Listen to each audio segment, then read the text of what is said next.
So what are some of the barriers to having these kind of strong conversions? So we'll start off with what the user kind of sees when they come to our site and how they interact with it.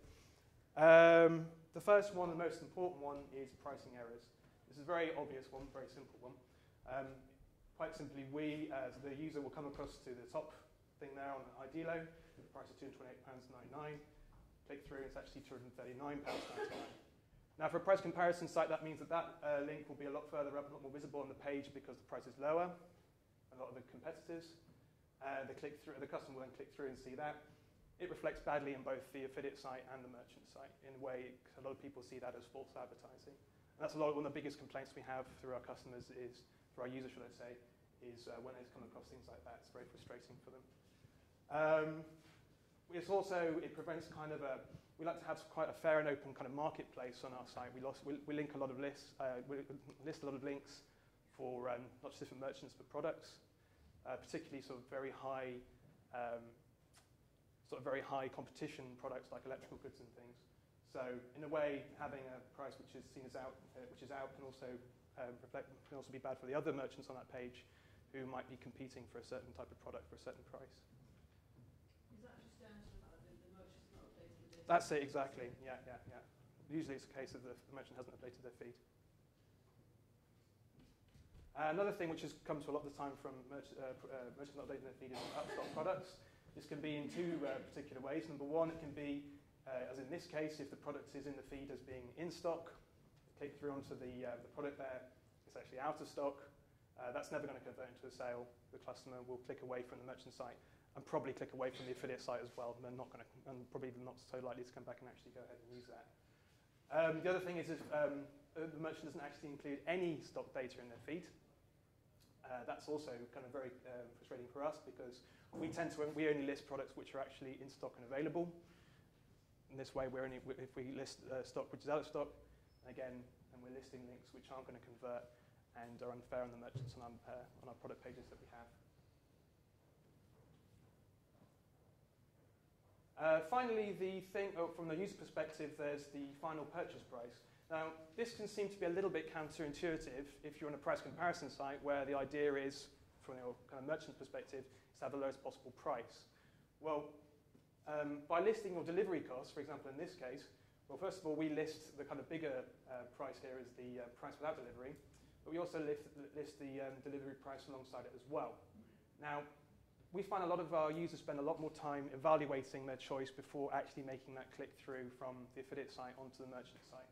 And they spend time looking through the lists of links that we have on our pages, and they'll look at things like delivery costs and things like that. If they click through to a link which doesn't have any delivery cost and they click through and actually go ahead and going to make the purchase and they find that it's quite a high delivery cost, the chances are that's not going to convert either. They kind of like it to be quite open on the page there so they can evaluate quite easily.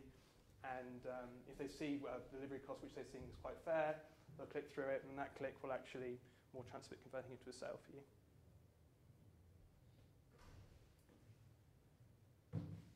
The other thing which we mentioned before was functioning deep links. Again, this is usually a case of the feed not being updated.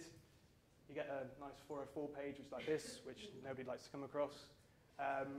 Or it goes straight to the merchant homepage. Both of those, obviously, are never going to convert into anything. From our perspective as an affiliate, for actually integrating the feed into our database that we have and to actually kind of make good use of it and to create content around those data feeds which is going to provide you with good quality traffic, there's a number of aspects as well. The most important thing for us when we have a data feed is having good quality kind of categorization in there. I've got an example here of what I think is perfect categorization. It's in a path structure. And it sort of drills down to be quite specific in terms of the product that's actually being listed against. You'd be surprised the amount of appliance merchants which have one category as cookers. Now, if you're an appliance merchant, you'll know there's about 40 different types of cookers and things. So it's very difficult for us to actually list properly and to actually get decent traffic for. So categorization can either be, like I said, too vague in that way, or it can also be kind of overzealous. So sort of merchants will have, for each category, they only have one product. For us, that's pretty useless too, because then it makes it very difficult for us to map that into our internal system and to list it properly. Why is the two categories range cookers on those two links? Well, one's a dual fuel range cooker and one's an electric range cooker. No, I was meaning on the first line you've got range cookers, then you've got range cookers, then you've got dual fuel. Why? I don't understand. Oh, yeah, just noticed that actually. That particular merchant was obviously being something to do with their database probably there. There was actually a reason for that. Got spotted there.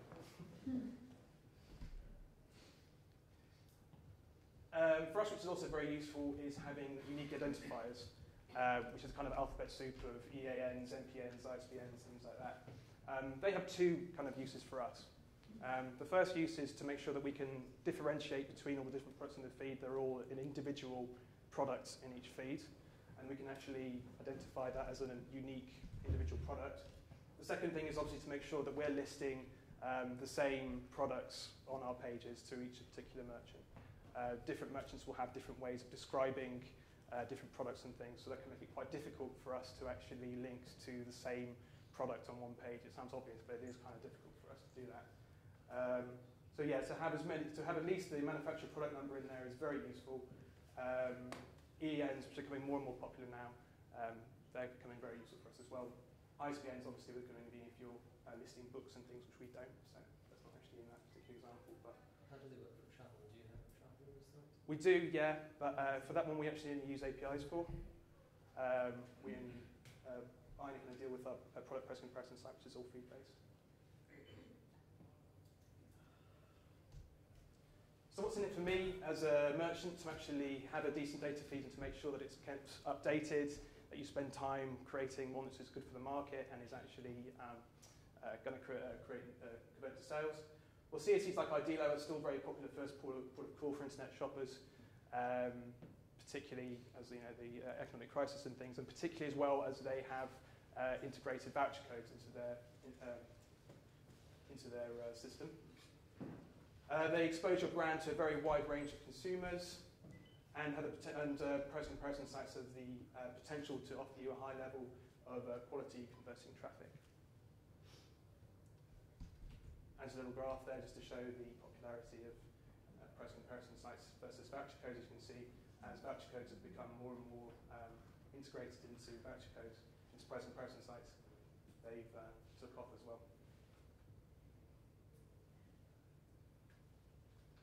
So what are some of the solutions that merchants can provide us, affiliates like Idealo, to actually have decent quality data feeds? First and most important thing is have as much data in there as you can. I'm sure on your website you've got plenty of data and description and things like that on there. Make sure that's in your feed as well, or as much as possible that you are willing to kind of publish in that way. Include things like promotional fields as well. For example, we have a particular merchant which is throwing in a pair of 3D glasses with their new Samsung 3D TVs. They put that in the feed and we're listing that on sides, the links to the products there. So we can list that up there as well. And that can also be inclusive of voucher codes and things like that as well, which we can then apply directly to certain products within the feed or to certain product categories, depending on what the merchant strategy is in terms of the use of that voucher code. Make sure it's updated regularly. I can't say how really important that really is. Idealo, we update our feeds every hour. I mean, we work with all the major affiliate networks. We also work with our clients on a direct basis, on a CPC basis. And for them in particular, it's very important that those feeds are kept as updated as they can, as regularly as they can be. I know most of the networks can update at least once a day. Like I said, we update at least every hour as well. So yeah, it's really important that you do keep those updated. When you're actually building the data feed, make sure that you keep the market in mind. So kind of ask not what your technology can do for you, but what you can do for your technology, something like that. Anyway, make sure that you use your technology to actually have a good, to actually be able to build yourself a good data feed, to kind of have an idea of what you want from your data feed and how you want your affiliates to actually use that, and what you kind of expect to return on that as well. And finally, the most important thing, and what I like to hear as well, is asking for affiliate feedback. So you can just get it. Everyone's got access to all their affiliates, their email addresses and things. Just send an email out, ask what your affiliates need from your data feeds, or how they can be improved, and you can bet you'll get a lot of responses from that. And when they are implemented, then it's good for us as an affiliate, and it's good for you as well, because you can seem to be that you're working well closely with your affiliates as well, and that you can kind of work together to improve the traffic that you get.